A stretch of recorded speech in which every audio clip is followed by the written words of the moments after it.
তো কোথায় কোথায় এটা? তো এটা হচ্ছে আমাদের গাজলে শ্যামসুখী স্কুলের ঠিক পাশে। যারা থানা মোড় থেকে আসবে, থানা মোড় থেকে সোজা এসে শ্যামসুখী স্কুলের পাশেই পাবে একটা ডাক্তারের দোকান। তো তার পাশেই হচ্ছে এই দিদিভাইয়ের পার্লার। তো এখানে চলে গিয়েছিলাম আমি, কারণ আমি প্রথম থেকে বরাবরই এই দিদিভাইয়ের কাছে যেতাম না। তো আমি একবার গিয়ে আমি খুব ভালো লাগে, তো তারপর থেকে আমি দিদিভাইয়ের কাছে যাই। তো চলো, এই দিদিভাইও বলছে আমিও ভিডিও করব। তো বললাম চলো, আমিও কদিন পর থেকে ভেবেছি এখানে পার্লারে শিখতে আসবো। আর এই দিদিভাইয়ের কিন্তু প্রচুর এই যে স্টকে এখানে তোমার বলো মুখের যে সমস্ত জিনিসগুলো লাগে সবই রাখা আছে। আর এই গেটে ঢুকেই বাঁদিকে এটা, তারপর দিদিভাইয়ের পার্লার ভিতরে। তো আমার কিন্তু হয়ে গেছিলো, তো তারপর আমরা বেরিয়ে পড়েছি। তো এই যে লোকেশনটা তোমাদেরকে দেখানোর চেষ্টা করছিলাম, এই যে এরকম, ওই যে তোমাদের দাদাভাই।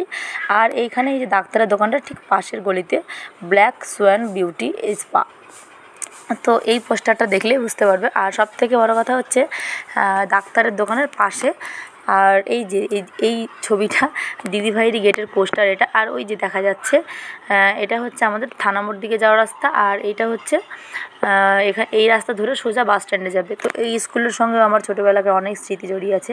এটা আমার ছোটোবেলাকার স্কুল, শ্যামসুখী স্কুল। তো কারা কারা চেনো স্কুলটাকে কমেন্টে কিন্তু জানিও। আর এই জুয়েলার্সটা অরিয়েন্ট জুয়েলার্স, এটা কিন্তু নতুন হলো। তারপরে আমরা চলে এসেছিলাম শাখা পড়তে। হাতটা অনেক দিন ধরে শাখাটা বেড়ে গেছিলো, তো পড়া হচ্ছিল না। তো শাখাটা পড়েছি হাতে, কেমন লাগছে অবশ্যই জানিয়ে কিন্তু কমেন্টে। আর এই যে দু হাতে এবার একটু দেখিয়ে নিচ্ছিলাম। আর কাকু বলছিল এবার যদি শাখা বাড়ে তাহলে কিন্তু আর কোনোই নেই, কারণ এই কাকুর কাছ থেকে আমি শাখা পড়ে পড়ে খাসতে গেছি। তো টাটা, ভিডিওটা কেমন লাগলো তোমাদের অবশ্যই কমেন্টের মাধ্যমে জানাবে।